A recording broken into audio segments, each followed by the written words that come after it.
In Windows 11, you can set a custom icon to any file, but first you will need to convert it into a ICO file. You can do this with many converters out there, such as icoconverter.com. You can choose the file, locate where the image is, click on Open, make sure it's set to 16, 32, 48, 256, and it's 32-bit.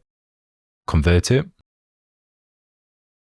I would highly recommend to cut and create yourself a new users, public documents, and get yourself a new custom icons folder. Paste it into here, and we can rename this to YT button. You can now create yourself a new file or document.